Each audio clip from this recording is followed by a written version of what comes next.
I thought Crookedstar's Promise was a great entry in the Warriors series. I enjoyed it a lot. I might even say I enjoyed it more than the Warriors Power of Three series I read last year. This book is what the movie Mufasa wanted to be. It's a biography of Crookedstar, the famous leader of RiverClan. It's the story of how he goes from being a normal kitten to embracing his destiny as a great leader.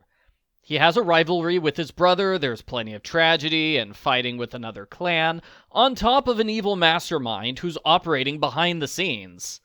The story ends when Crookedstar has a child who becomes important in the main series. Like I said, it's Mufasa. I like how the book is a full, complete story, in contrast to the main series, which often will have cliffhangers and plot lines that don't get resolved until later.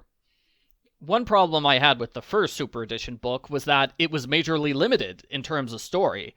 The author didn't want to create any continuity issues with the main series. So Firestar's quest had to take place far away from the clans, and no one else could know about it, meaning it had to be fairly unimportant or secret. In contrast, this book feels unburdened by continuity. It takes place so long before the main series that pretty much anything could happen. In fact, I first thought this story took place 100 years ago. That's because I didn't remember Crookedstar, and I didn't recognize any of the names on the list of characters. Then on page 161, we meet Bluepaw, who's clearly supposed to be Bluestar. That's when I realized, oh, this book isn't 100 years ago, it's more like 7 to 5 years before the first Warriors book. My guess was way off. So, there are some things which have to happen in this book in order to maintain the series' continuity. They all get thrown in at the very end. For the most part, this prequel book feels like its own story that's not limited by the events of the main series. You could probably read and enjoy this book a lot, even if you haven't read any of the other Warriors books. Now, at first, I was a little annoyed when I saw that list of characters who were unfamiliar to me. Oh, great, it's another book that dumps 30 new characters on readers and expects you to memorize them all within 3 pages. It's like Lord of the Rings. To its credit, this book does a fairly good job of keeping the characters separate. I could tell them apart. I didn't get the characters confused with each other. For the most part, I always seem to get tripped up whenever the characters change names. And most of the characters changed names at least twice. Ugh. There is a cat named Echo Mist. I misread her name as Economist every single time. The start of the book was my least favorite part. I thought it was a little slow and boring. Stormkit and Oakkit are born in the middle of a storm. This is an omen that one of them will be the RiverClan leader someday. Oh, that's something else which is good about this book. It takes place inside RiverClan. I think this is our first time getting an inside view of RiverClan, and I liked seeing the different take on clan life. Unlike ThunderClan, they have to worry a lot more about humans and dogs, their territory floods in the summer, and their food freezes in the winter. That added a neat flavor to the book. The two kittens are adventurous and eager to join clan life, just like every other kitten in the series. They leave the camp on their own, and they're chased away by ThunderClan's medicine cat, Goosefeather. While running back home, Stormkit slips on the stepping stones. His face smashes into a rock, and that's when the drama really gets started. We're told he's hideously disfigured. His jaw and face are completely broken. It's so bad his mother disowns him for the rest of his life. She forces the clan to officially rename the child Quasimodo. I mean, rename the child Crookedkit. This is so extreme that the mother and father permanently break up with each other.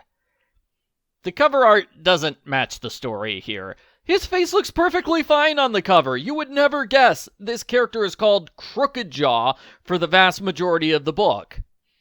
Crookedkit goes to the Moonstone so he can scream at the cat gods for ruining his life. That's when he meets the main villain of the book, Mapleshade. She is the ghost of a dead cat. She appears in his dreams and trains him how to be a warrior, promising one day he'll be clan leader. That's basically the storyline with Tiger Star's ghost in the second and third Warriors series. I think the story works a lot better here in this book for a few reasons. It's better to get the whole story in one book instead of splitting it up over the course of multiple books by different authors who take the story in different directions. It's intriguing because Mapleshade's a new character. We're kept guessing about her plans and motivations. Most of all, the Mapleshade story works here because she is more powerful than Tiger Star is in the main series. Even though she's a ghost that only Crookedjaw can see, she can still appear in the real world and change things. For example, she fakes an omen so Crookedjaw is picked as clan deputy years before his time.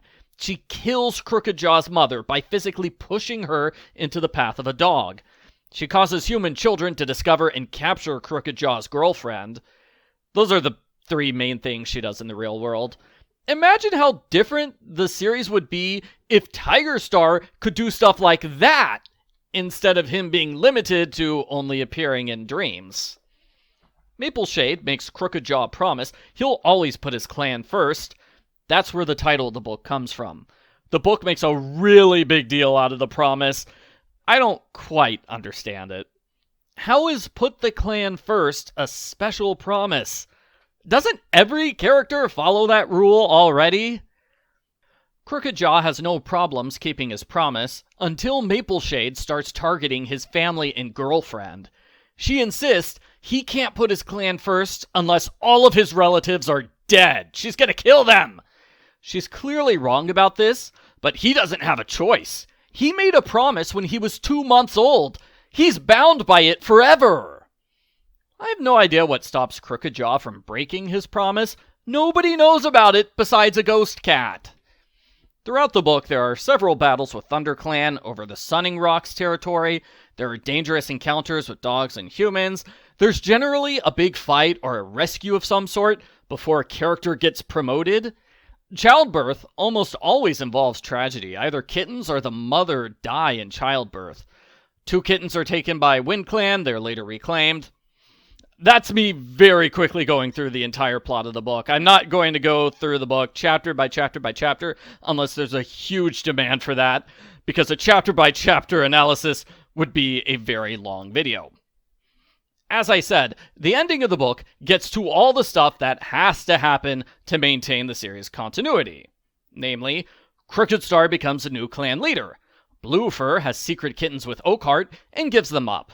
Crookedstar has a daughter named Silverkit. She grows up to be Silverstream. I'm a little surprised the book ends there instead of having, 100 pages of him as Crookedstar. No, we only see him as the leader for a brief bit. He is on his last life when the main series starts, so that means he has to die fairly quickly and fairly often in between this book and the main series. Overall, I thought it was a great book for the series. If it was not 500 pages long, I would probably read it a couple of times. Fans of the series will enjoy this book. I promise. I give Warriors Super Edition number 4, Crookedstar's Promise, a 9 out of 10.